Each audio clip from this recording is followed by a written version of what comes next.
Bab 311, Sienna Merdain 7. Di-upload oleh Baca Suara. Jangan lupa like dan subscribe, agar kami semangat upload lebih banyak. Ingatan Sienna diekstraksi menggunakan sihir dan diputar di depan mereka sebagai video. 2 abad yang lalu, Sienna telah menghabiskan puluhan tahun menciptakan formula sihir lingkaran. Setelah itu, dia menciptakan lubang abadi untuk melampaui batas yang bisa dicapai seseorang menggunakan formula lingkaran ke-9. Kemudian, Sienna mulai bersiap untuk memasuki pengasingan.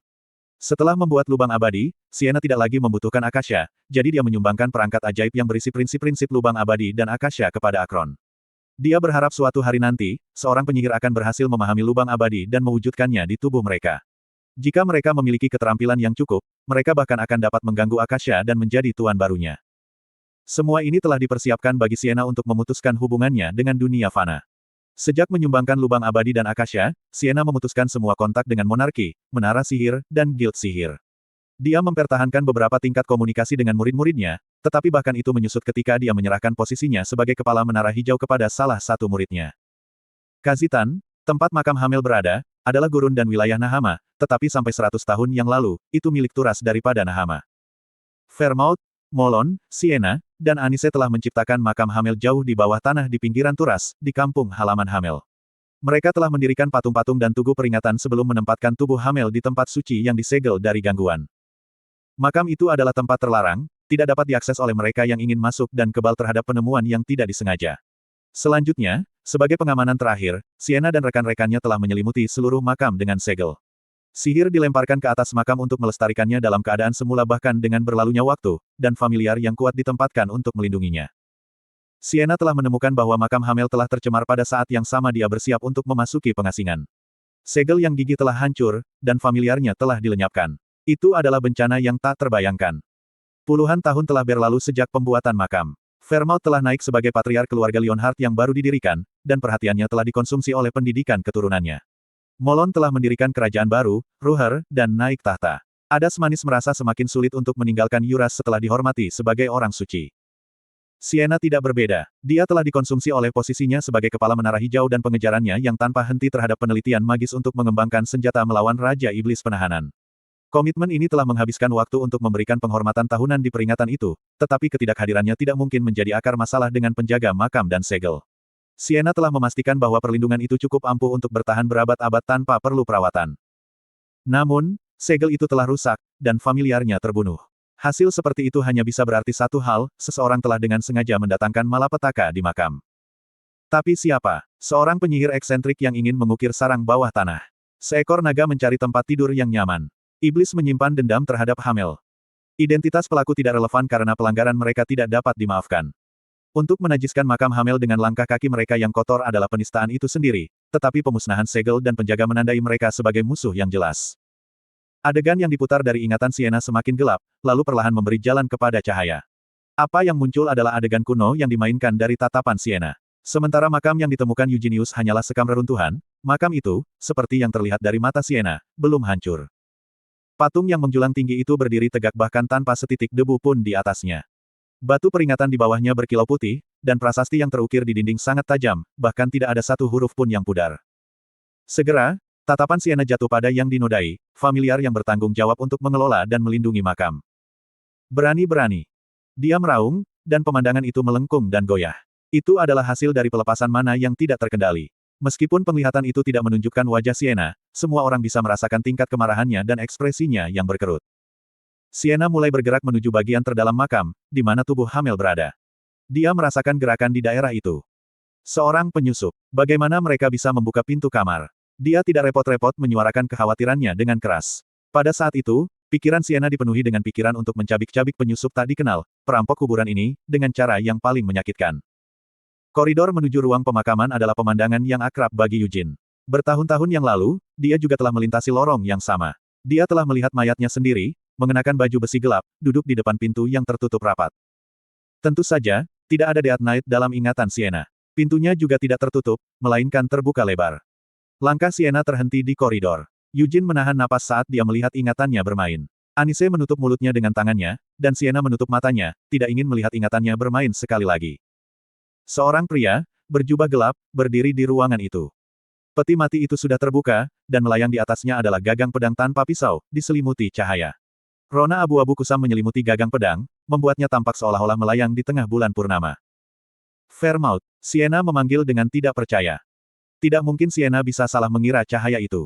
Meski begitu, suaranya yang gemetar membawa ketidakpercayaan yang kuat. Fairmouth telah meninggal bertahun-tahun yang lalu.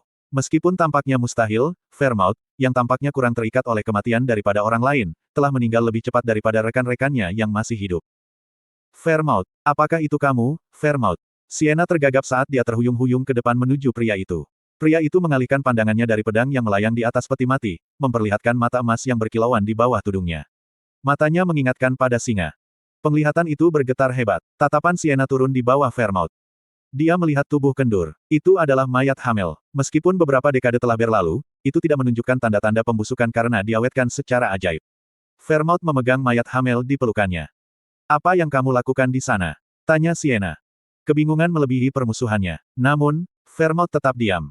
Dia mengangkat tangannya sedikit, dan mayat Hamel mulai naik ke udara. Sienna menyipitkan matanya saat dia mengantisipasi langkah selanjutnya. Tubuh Hamel terlempar ke arahnya, atau lebih tepatnya, ditembak ke arahnya. Pikiran tentang penghindaran tidak pernah terlintas di benak Sienna. Sebaliknya, dia dengan cepat membentangkan mantra dalam upaya untuk menghentikan tubuh Hamel dan menjaganya tetap tanpa cedera di udara.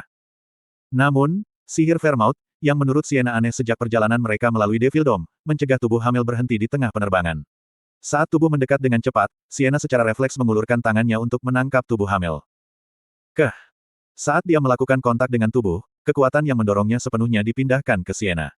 Mayat itu tetap tidak rusak, tetapi Sienna terlempar ke belakang oleh benturan itu. Bahkan saat dia dikirim terbang ke ujung koridor, mata Sienna tetap terpaku pada mayat Hamel. Tubuh itu terbaring roboh di tanah, dan di luarnya menjulang mata emas seekor binatang buas. Fairmouth, Sienna berteriak, dipenuhi dengan kemarahan yang luar biasa.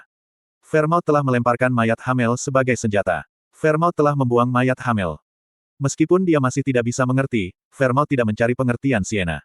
Tanpa mengucapkan sepatah kata pun, dia memelototi Sienna dengan matanya yang dingin dan kemasan. Fairmouth menghilang dari pandangan Sienna. Tanpa ragu, dia mengaktifkan lubang abadi. Badai raksasa mana terwujud di depannya. Tapi dia tidak bisa bertarung di sini. Setelah membuat keputusan itu, Sienna melarikan diri dari koridor. Dia bermaksud meninggalkan makam, tetapi Fairmouth tidak mengizinkannya. Setelah menghilang dari pandangannya, Fairmouth sudah berdiri dengan punggung bersandar pada patung dan batu peringatan. Mengapa Anda? Beberapa dekade yang lalu, mereka semua meneteskan air mata di depan patung itu. Fairmouth sendiri telah menuliskan nama-nama di batu peringatan. Slot iklan, kamu bisa pasang iklanmu di sini. Fairmouth jarang menunjukkan emosinya selama perjalanan mereka. Sepengetahuan Sienna, air mata pertama yang dia tumpahkan sepanjang perjalanan mereka selama 1 dekade adalah ketika Hamel meninggal. Setelah menjadi kepala keluarga Leonhardt, Fairmouth bertindak seolah-olah dia telah memutuskan hubungan dengan teman-temannya. Sienna percaya dia tidak punya hak untuk membenci pilihannya. Mereka telah gagal menjaga warisan Hamel dan keinginan semua orang. Mereka telah gagal membunuh Raja Iblis. Mereka telah gagal. Mereka tidak memiliki kekuatan. Sienna baik-baik saja dengan itu. Dia tidak ingin hidup di dunia tanpa Hamel, jadi dia pikir mati di kastil Raja Iblis penahanan, seperti Hamel, akan menjadi kematian yang dapat diterima. Tapi dia tidak mati. Pada saat dia sadar kembali, semuanya telah berakhir. Tanpa berkonsultasi dengan siapapun, Fairmouth telah bersumpah dengan Raja Iblis penahanan sendirian. Dengan cara itu, dia menyelamatkan rekan-rekannya, mengambil mayat dan jiwa Hamel, dan memulihkan perdamaian dunia. Bukannya dia tidak mengerti hati Fairmouth. Namun, hanya Hamel yang meninggal di antara kelompok mereka yang terdiri dari 5 orang. Emosinya sumbang dengan hatinya. Karena itu, Sienna membenci Fairmouth untuk sementara waktu. Dia hanya ingin seseorang disalahkan, dan Fairmouth adalah kandidat yang sempurna. Kemudian semua orang sibuk menjalani hidup mereka sendiri. Itu adalah alasan yang egois. Tidak peduli seberapa sibuknya semua orang, dia bisa selalu berkunjung jika dia mau. Tetapi dia tidak ingin menghadapi traumanya, dan dia tidak ingin kenangan sedih dan marahnya muncul kembali. Dia menyesali pilihannya berkali-kali. Ketika Sienna mendengar bahwa Fairmouth telah meninggal mendadak, dia menangis di ruangan tempat dia mendapatkan berita itu, di rumah keluarga Fairmouth, di depan peti mati Fairmouth, dan di makamnya di Kastil Singa Hitam. Dia mengira mereka memiliki semua waktu di dunia. Jika mereka mau, mereka bisa memperpanjang umur mereka tanpa batas waktu. Jadi, suatu hari nanti, ketika mereka tidak bisa lagi membuat alasan dan siap menghadapi Raja Iblis sekali lagi, dia pikir mereka akan berkumpul lagi. Aku menangis atas kematianmu, teriak Sienna pada Fairmouth. Dia dibombardir dengan serangan dari semua sisi. Banyak mantra yang dia gunakan mengimbangi serangan Fairmouth dan mengejarnya. Seluruh makam bergetar, dan retakan mulai muncul di dinding. Mengapa? Mengapa Anda? Mengapa di sini dari semua tempat? Dinding dan langit-langit runtuh. Sienna mati-matian mengubah lintasan serangan untuk mencegah batu peringatan dan patung itu tersapu. Tapi Fairmouth tidak peduli. Serangan, baik fisik maupun magis, datang di Sienna tanpa peduli dengan lingkungan. Dia serius. Fairmouth menyerang secara nyata. Penglihatan itu bergetar hebat. Sienna tidak bisa melacak pergerakan Fairmouth dengan benar. Percikan merah muncul di tepi penglihatannya. Eugene menonton video dengan mata merah. Pemandangan Sienna berangsur-angsur diwarnai merah. Dia batuk dan meludahkan darah ke tanah sambil melihat ke bawah. Silahkan. Dia nyaris tidak berhasil mengangkat kepalanya untuk melihat ke depan. Jubahnya sudah robek. Rambut abu-abu tumpah di balik tudungnya seperti surai singa. Api putih tampaknya menyala di sekelilingnya, menelan semua yang disentuhnya dan mewarnainya dengan warnanya. Mengatakan, katakan sesuatu, Fairmouth. Sienna memohon. Fairmouth mengangkat tangannya sebagai tanggapan dan menunjuk ke arah Sienna. Dia tidak merasakan niat membunuh darinya. Bahkan, dia tidak bisa merasakan emosi apapun di matanya. Namun, pengumpulan kekuatan di tangannya, meskipun tanpa permusuhan, memberi Sienna rasa kematian mutlak. Sienna memuntahkan darah sambil merentangkan kedua tangannya ke depan. Lubang abadi melepaskan banyak mantra sesuai dengan kehendak Sienna. Nyala api bertabrakan dengan sihir. Sienna tidak repot-repot menunggu hasilnya. Sebaliknya, dia segera terbang menuju koridor. Dia tahu tidak mungkin mengalahkan Fairmouth, bahkan jika dia menggunakan lubang abadi. Pada tingkat ini, dia akan mati di tangan Fairmouth tanpa mengetahui alasannya. Hamel. Dia memiliki daun pohon dunia yang dia bawa dari tanah kelahirannya. Sebagai anggota keluarga elf, Sienna dapat menggunakan daun pohon dunia untuk berteleportasi ke sana kapan saja. Dia akan mengambil tubuh Hamel dan berlindung di tanah airnya untuk saat ini. Karena membunuh Fairmouth tidak mungkin, ini adalah satu-satunya pilihan yang tersisa untuknya.